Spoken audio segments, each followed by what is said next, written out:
Hello everyone and welcome back to your channel Medwords 101। तो अब हम कर रहे हैं फॉस्फोरस का सेकंड पार्ट, जिसमें हम डिस्कस करेंगे उसका माइंड और साथ में डिस्कस करेंगे उसके पर्टिकुलर फीचर्स।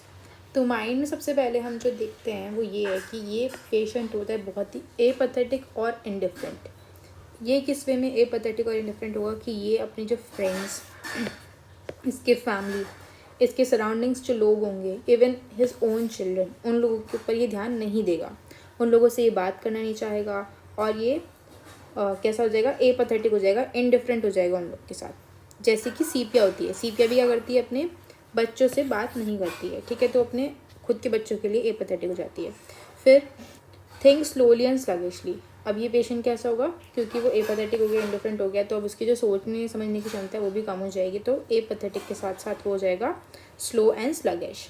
दूसरा पॉइंट फिर आता है हमारा very of life, full of gloomy for bondings. ठीक है, तो ये करेगा अपनी ज़िंदगी से परेशान हुआ हुआ, जैसे हरा थका पेशेंट बैठा हुआ है तो ऐसे साइड में बैठ के सोचता रहेगा, ग्लूमी हो जाएगा यानी कि दुखी हो जाएगा। फिर इसको फियर रहता है, फियर रहता है डार्कनेस का, थंडर स्टॉर्म्स का फियर बहुत मार्क होता है इसमें, और डेथ का। क्वाइट इंटेलिजेंट होता है ये पेशेंट, बट फिजिकली कैसा है, वीक है, तो ये कैसा है एक तरह से अंडर कॉन्फिडेंट भी हो जाएगा साथ साथ। फिर इसमें हाउस वाला एक पॉइंट आता है, इसको ऐसा लगता है कि इसके जो घर है इसका, उस घर के कॉर्नर्स में से कोई चीज़ निकल कर रेंग कर चल रही है, ठीक है, तो he suspects as if something was creeping out from every corner of his house.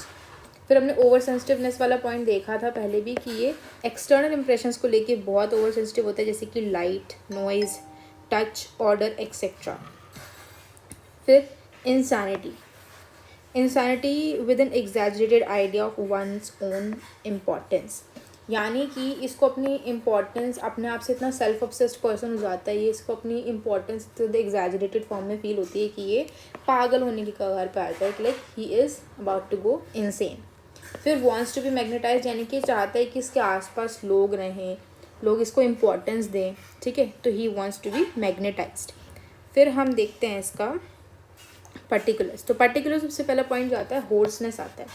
Hoarseness मतलब गले में खराश रहना, है ना, एफोनिया हो जाता है, यानी कि ये बोल नहीं पाता है, इतनी ज़्यादा इसको होर्सनेस रहती है, ही can not talk. Clergyman sore throat की मेडिसिन इम्पॉर्टेंट हो जाएगी, बिकॉज इसके अंदर क्या होता है कि जो एफोनिया है वो बहुत ज़्यादा पेनफुल है, लैरिंग्स इसका बहुत पेनफुल हो जाता है, वायलेंट टिकलिंग रहती है इसको लैरिंग्स के अंदर, रॉनेस हो जाती है, and he can not talk on account of pain in the लैरिंग्स।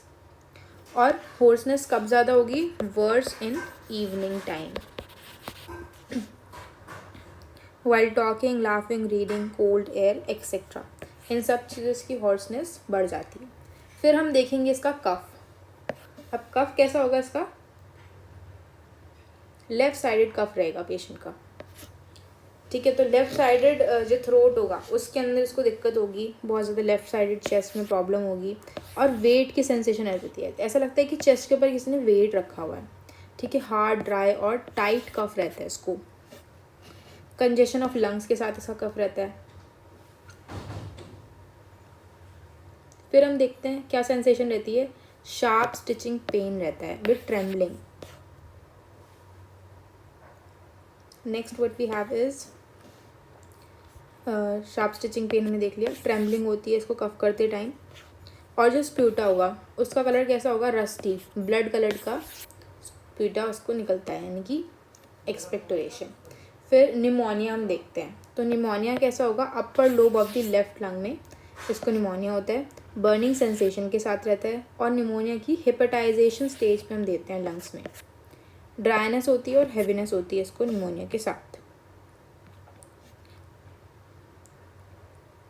ठीक है। इसमें भी सेम चीज़ रहेगी, ड्राई टिकलिंग, हार्ड कफ रहेगा, स्प्यूटा का सेम कलर होगा जैसा कि हम यहाँ पे देख रहे हैं, ये स्टिचिंग पेन वगैरह रहता है इसको बहुत ज़्यादा।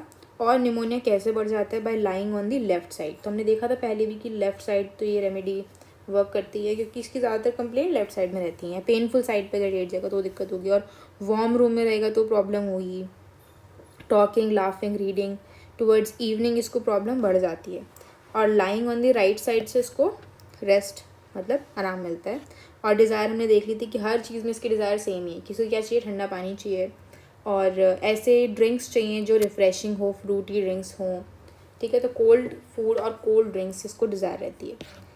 फिर हम देखते हैं इसका जीआईटी में रहता है all gone sensation, empty all gone sensation. Craving same रहती हैं इसकी, और क्रेविंग्स अगर ये खा लेता है कोल्ड फूड वगैरह तो इसका डिस्ट्रैल्जिया रिलीव हो जाता है, ठीक है। और हमने क्या देखा था, क्रेविंग के साथ साथ हमने देखा था कि अगर ये ठंडा पानी पी लेता है तो as soon as the water get warms in the stomach it is thrown out in the vomit. और कभी कभी इसको इतनी ज़्यादा बर्निंग के साथ वॉमिटिंग होती है कि ब्राइट रेड कलर की वॉमिटिंग देखने को मिलती है। फिर हम देखते हैं डॉग लाइक स्टूल रहता है इसमें, सिलेंडर, लॉन्ग और ड्राई। टफ स्टूल रहते हैं, बहुत ज़्यादा पतले और सिलेंडर रहेंगे और लॉन्ग और ड्राई होंगे। और ये ऐसे स्ट्रेनिंग करता है जैसे एक डॉग करता है while passing out the stools. तो इस टाइप का इसको कॉन्स्टिपेशन होता है।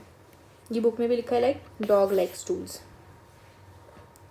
और हम देखते हैं इसका डायरिया। एक second guys,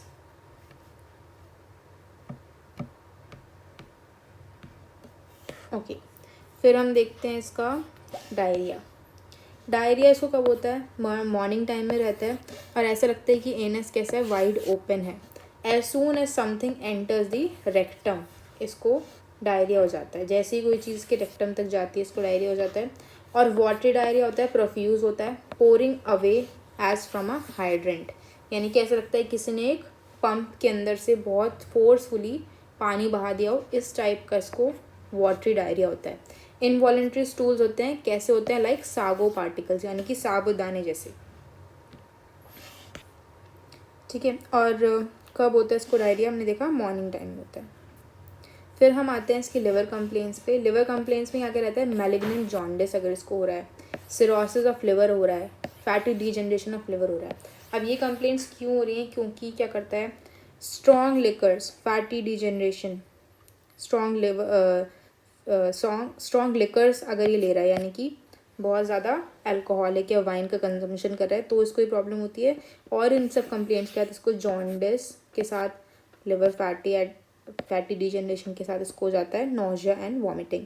sharp cutting pain रहता है लिवर रीजन के अंदर, तो यहाँ पर आप लिख सकते हो शार्प कटिंग पेन, ठीक है। मोडालिटीज़ में अगर हम देखेंगे तो कोल्ड फूड और कोल्ड ड्रिंक्स वही सेम चीज़, जैसी स्टमक के अंदर जाएगा और वार्म हो जाएगा तो ये थ्रो आउट कर देगा। लास्ट इसके पास हमारा आता है हेमरेज।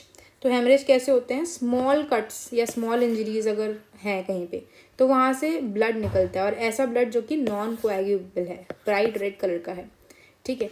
और मेट्रोरेजिया, हिमोप्टाइसिस, हेमाटोमेसिस, ये वाली कंडीशन भी इसको बनी रहती हैं। साथ साथ इसका जो ब्लड का फ्लो हमने देखा हुआ है, पहले हमने जब गाइडिंग्स करे तब देखा था कि profuse watery bright red colour का ब्लड था जो कि नॉन कोएगुलेबल था। और मेन चीज़ ये थी कि जो फ्लो होता है वो इंटरमिटेंट फ्लो होता है, यानी कि एकदम से फ्रीली पोर आउट होगा, फिर रुक जाएगा, फिर होगा, फिर रुक जाएगा। तो ये इंटरमिटेंट काइंड ऑफ फ्लो रहता है। फिर इसकी जनरल एग्रेवेशन और एम्यूरेशन देखेंगे तो इस पेशेंट को इवनिंग में before midnight, lying on left और पेनफुल साइड पे, ड्यूरिंग थंडर स्टॉर्म, या फिर कोई भी weather changes, extreme temperatures, heat, cold, इन सब चीज़ें इसकी प्रॉब्लम सारी बढ़ जाती हैं। एम्यूरेशन हमेशा इसको होगा राइट साइड पे, फ्रॉम बीइंग रब्ड और मैग्नेटाइज्ड, अगर इसको इम्पॉर्टेंस देंगे, ठीक है। और कोल्ड वाटर, कोल्ड फूड से इसको एम्यूरेशन होता है, बट वो जब तक ठंडा रहता है तब तक इसको अच्छा लगता है, अदरवाइज़ वो बाहर निकाल देते हैं, यानी कि वॉमिट आउट कर देता है, या डार्कनेस में भी इसको एम्यूरेशन मिलता है, क्योंकि ये ओवर सेंसिटिव था लाइट, हीट, नॉइज़ सब चीज़ों के लिए। फिर हम लास्ट देखते हैं कि कोल्ड एयर से इस पेशेंट को रिलीफ मिलता है only in the head and in the face region, but chest की कंप्लेंट्स में अगर ये ठंडा खा लेता है, थ्रोट और नेक की कंप्लेंट्स में इसकी प्रॉब्लम बढ़ जाती है, ठीक है। तो ये हमारा हो गया है। एक बार हम इसके एलिमेंट्स और देख लेते हैं। Ailments from mental exertion, strong emotion, strong odours, gas vapours, thunder lightning, sexual excess, loss of vital fluid, sprain, wounds, lifting, drenching rain, tobacco, excessive use of table salt, washing clothes, having haircut से भी इसको problem हो जाती है। तो ये था आपका फॉस्फोरस, इसका फर्स्ट लेक्चर भी आप देख सकते हैं, it is given on my channel. So till the time take care and goodbye medicos.